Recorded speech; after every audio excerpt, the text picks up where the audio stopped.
Now, from Jane Eyre to Wuthering Heights, the Brontë sisters penned some of the most groundbreaking novels in English literature. And in a brand new documentary, Anita Rani has been delving into the past, learning more about their legacy and what inspired their world-famous stories.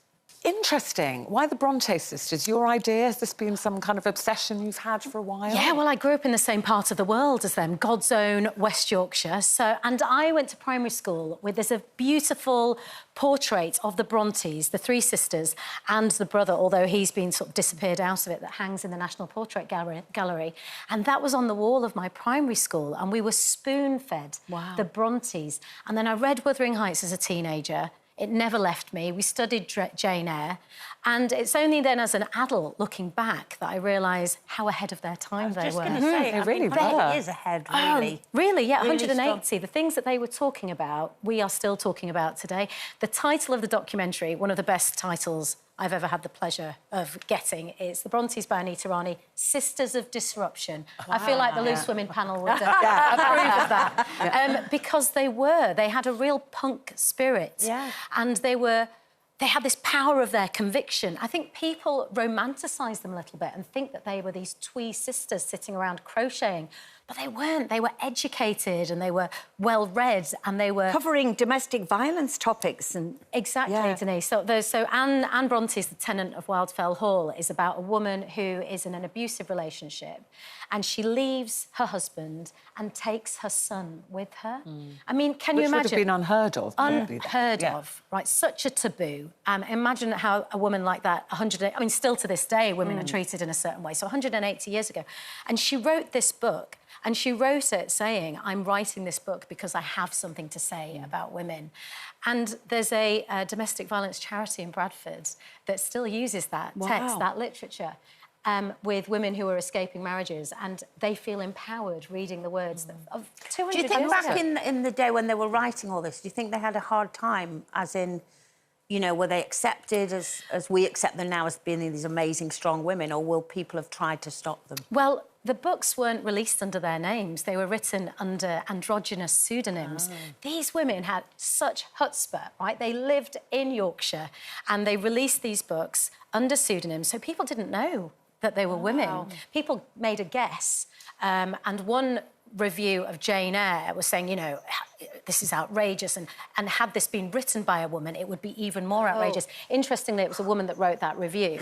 And the minute that the publishers were going to sort of make a judgment call and say, I think they've all been written by the same person, Charlotte got on a train, went to London to say, actually, I have written this and it's my sisters that have written the other two. So, I mean, the power and the energy and the confidence it takes to do that. And the books are still being read by young women in school now, but they were successful, sorry, Colleen, just they were successful in their own time. You know, Jane Eyre was a huge success. So did you get the tattoo? I'm going to get one. So I can't decide whether... I think it needs to have, like, a little punk element to it because, you know, for me, they're just real, like, feminist icons. And so, yeah, I'm going to get that tattoo. Don't worry, I'll come back and show you. I mean, you have talked very openly about how your life has changed the last time you were here. Divorce, new chapter in life. Do you feel empowered now? Do you read their stories and think, I've got that strength too in me? Because sometimes we can lose a bit of that with upset and trauma and things.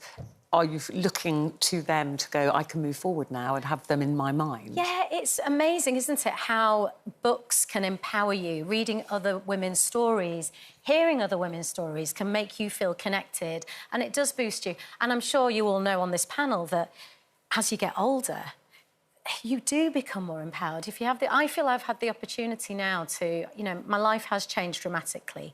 So I've got a choice about what I do next. And I'd quite like to pay attention to growing myself as a woman and doing things that I've never done before. And do you think you hadn't put yourself first before? Oh, my God, absolutely not. I think we all do that, don't we? I think I'm definitely a people pleaser.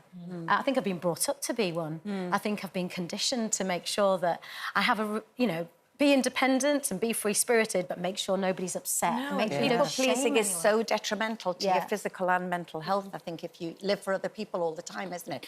But you're doing solo holidays, something that I've always wanted to do, but just never had the confidence to do it. Do it.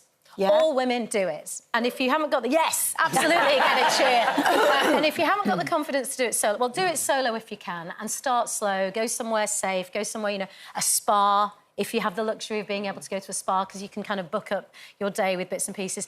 And dinner on your own. Now, I don't mind having dinner. Well, I was talking to you about this. Yeah. I love it. When I saw you this morning, and I was like, I think I could do the solo. I've been away with girlfriends and things, which I love. Yeah. I've always loved that. I was like, I think I could do the solo thing until it gets to dinner in the evening. I know, and then I don't want people I to talk don't know if I want to sit in a restaurant. People feel sorry for me. I always get Doris and Joan who bring up a seat to the table if you're ever on your own. Just room service. No, I enjoy it. Room service and a movie and all the food that you want to eat. You don't have to ask anybody. Have you taken up snowboarding much later? I was in my 30s when I took up snowboarding. Yeah. I think you can start anything at any age. Did you go snowboarding on your own? No. Oh. Yeah. But I have been. I've been to... I've done lots of things on my own and I want to do more of it. But also girlfriends. Yeah. You know, get out there with your friends. I think it's just something very nourishing about... What I've realised is, OK, long story short, it's never a long story short. It's always a long story long. It needs to be. We've got about 25 seconds. But what I've realised is, I think if you want to kind of bring the best into your life, right? If you want to actually bring love into your life, you kind of have to start with yourself. Yeah, it's a cliche. absolutely. So I'm just doing the work. Yeah.